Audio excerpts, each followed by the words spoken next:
ತಮಗೆಲ್ಲರಿಗೂ ಸಣ್ಣ ನೀರಾವರಿ ಮತ್ತು ಅಂತರ್ಜಲ ಅಭಿವೃದ್ಧಿ ಇಲಾಖೆಯ ಪರವಾಗಿ ನೀರಿದ್ದರೆ ನಾಳೆ ಜಲವೇ ಜಗದ ಜೀವಾಳ ಈ ಒಂದು ಐತಿಹಾಸಿಕ ಮಾದರಿ ಕಾರ್ಯಕ್ರಮದ ಉದ್ಘಾಟನಾ ಸಮಾರಂಭಕ್ಕೆ ಆದರದ ಹೃತ್ಪೂರ್ವಕ ಸ್ವಾಗತವನ್ನು ಕೋರ್ತಾ ಇದ್ದೇನೆ.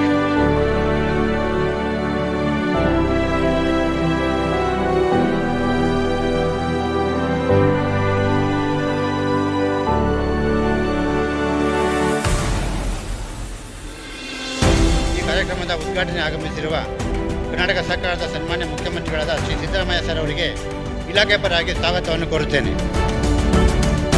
ಇವತ್ತು ಮೈನ್ ಇರಿಗೇಷನ್ ಅದರಲ್ಲಿ 8,000ಕ್ಕೂ ಮೀರಿ ಅವು ಚೆಕ್ ಡ್ಯಾಮ್ಸ್ ಇರ್ಬೋದು, ಬ್ರಿಡ್ಜ್ ಕಮ್ ಬ್ಯಾರೇಜಸ್ ಇರ್ಬೋದು, ಪಿಕಪ್ಗಳಿರ್ಬೋದು, ಕಿಂಡಿ ಅಣೆಕಟ್ಟುಗಳಿರ್ಬೋದು, ಯೋಜನೆಗಳ ಮುಖಾಂತರ ಇವತ್ತು 8,000 ವಿವಿಧ ಘಟಕಗಳ ಮುಖಾಂತರ ನಾವು ಅಂತರ್ಜಲವನ್ನು ಹೆಚ್ಚಿಸ್ತಕ್ಕಂಥ ಒಂದು ಪ್ರಯತ್ನ ಈ ರಾಜ್ಯದಲ್ಲಿ ರಾಜ್ಯ ಸರ್ಕಾರ ತೆಗೆದುಕೊಂಡಿರ್ತಕ್ಕಂಥ ತಮ್ಮ ಗಮನಕ್ಕೆ ತರ್ತಾ ಇದೆ. ಈ ಕಾರ್ಯಕ್ರಮವನ್ನು ನಾವು ಜನರಿಗೆ ಅರಿವು ಮೂಡಿಸ್ತಕ್ಕಂಥ ಸಂದರ್ಭದಲ್ಲಿ ನಮಗೆ ಸಹಕಾರವಾಗಿ ನಮ್ಮ ಬ್ರ್ಯಾಂಡ್ ಅಂಬಾಸಿಡರ್ ಆಗಿ ಇಲಾಖೆಗೆ ವಸಿಷ್ಠ ಸಿಂಹ ಅವರು ನಮಗೆ ಅವರ ಅಂಗೀಕಾರವನ್ನು ಕೊಟ್ಟಿದ್ದಾರೆ. ಅವರು ನಮಗೆ ರಾಜ್ಯಾದ್ಯಂತ ಎಲ್ಲ ಜನರಿಗೆ ಫ್ರೀಯಾಗಿ ಸರ್ಕಾರಕ್ಕೆ ಸಹಕಾರ ನೀಡ್ತಾ ಇದ್ದಾರೆ. ಅವರಿಗೆ ನಮ್ಮೆಲ್ಲರ ಪರವಾಗಿ ನಾನು ಅಭಿನಂದನೆಗಳು ಸಲ್ಲಿಸ್ತೇನೆ. ನಾವು ಕೇವಲ ನಮ್ಮ ಮಕ್ಕಳಿಗೆ ಆಸ್ತಿ ಪಾಸ್ತಿ ಕೊಡೋದ್ರ ಸಾಲಲ್ಲ, ಒಳ್ಳೆ ವಾತಾವರಣ ಕೊಡಬೇಕು, ಒಳ್ಳೆ ನೀರು ಕೊಡಬೇಕು, ಒಳ್ಳೆ ಹಸಿರು ಬಿಟ್ಟು ಹೋಗಬೇಕು. आपका राज्य सचमुच फॉर्चुनेट है. आपको ऐसी सरकार मिली है जो रैयतों की, किसानों की चिंता करती है.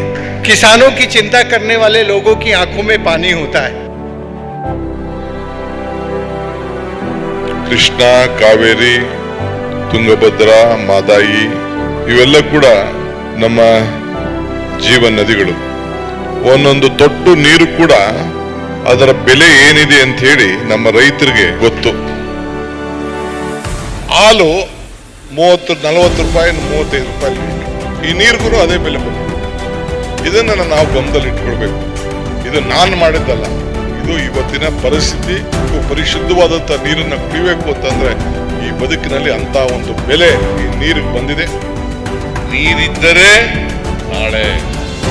ಇದರಿಂದ ಜನರಲ್ಲಿ ಜಾಗೃತಿ ಮೂಡಬೇಕು. ನೀರಿನ ಬಳಕೆ ಬಗ್ಗೆ, ನೀರಿನ ಅವಶ್ಯಕತೆ ಬಗ್ಗೆ, ನಾಳೆ ಇಲ್ಲದೆ ಹೋದ್ರೆ ಏನಾಗ್ತದೆ ಅಂತಕ್ಕಂಥ ಭಯ ಜನರಲ್ಲಿ ಬರಬೇಕು.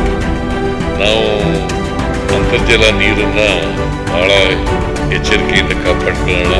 ನೀರನ್ನು ಎಚ್ಚರಿಕೆಯಿಂದ ಸಂರಕ್ಷಣೆ ಮಾಡೋಣ.